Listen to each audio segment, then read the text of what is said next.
Radikalisme yang ditinjau dari perspektif kewarganegaraan merupakan persoalan yang serius bagi demokrasi Indonesia. Dilihat dari sisi ideologinya, prinsip negara demokrasi sebenarnya tidak ada tempat bagi radikalisme. Dalam ideologi Pancasila, sangat jelas ada prinsip ketuhanan yang Maha Esa, kemanusiaan yang adil dan beradab, prinsip persatuan, prinsip musyawarah dan keadilan, sedangkan radikalisme jatuhnya pada keadaan yang sangat bertentangan dengan prinsip demokrasi dan peri kemanusiaan yang beradab.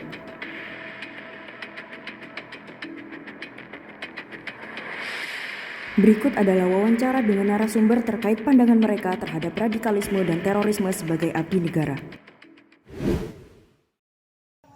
Radikalisme mempunyai pengertian paham radikal yang masih bisa didiskusikan. Dengan radikal sendiri mempunyai pengertian perubahan yang cepat atau revolusioner. Mengapa radikalisme berkembang di Indonesia? Bagi mereka yang berbuat radikal karena merasa bahwa keadilan belum dirasakan mereka. Mereka merasa disingkirkan atau dikucilkan. Pada tingkat yang parah, merasa dikriminalisasi. Sedangkan terorisme atau tepat aksi teror adalah suatu perbuatan atau tindakan untuk menakut-nakuti atau membuat resah dengan menimbulkan korban atau jiwa atau tidak. Teror muncul adanya ketidakberdayaan untuk menghadapi tekanan pihak lain termasuk kekuasaan. Jadi munculnya teror itu karena ketidakberdayaan dia menghadapi tekanan karena pemerintah atau pihak lain. Kalau di Indonesia penanggulangan radikalisme atau terorisme itu ditangani oleh polisi, sedangkan TNI dalam menghadapi musuh dengan operasi anti teror. Jadi kalau sudah TNI yang nangani itu sudah merupakan musuh, di mana polisi sudah tidak mampu.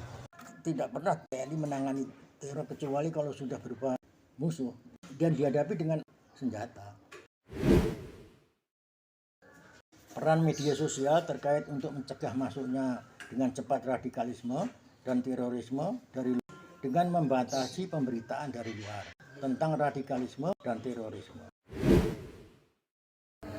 Secara pribadi, saya tidak pernah bersinggungan langsung dengan orang yang melakukan terorisme atau radikalisme. Nah, terorisme ini sudah ada undang-undang pada Undang-Undang Nomor 5 tahun 2018.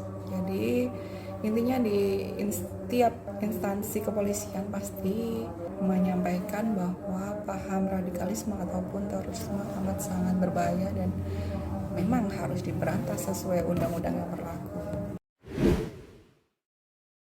Menurut beberapa kasus yang ditangani oleh kepolisian, kalau di Indonesia memang pelaku rata-rata mereka beragama Islam, mereka yang radikal mempunyai lingkungan yang akhirnya terpengaruh untuk melakukan terorisme.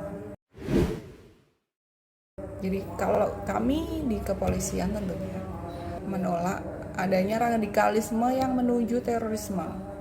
Jadi pihak kepolisian manapun akan memantau untuk selalu menekankan bahwa radikalisme yang mereka lakukan adalah hal yang harus dihindari untuk menjadi terorisme.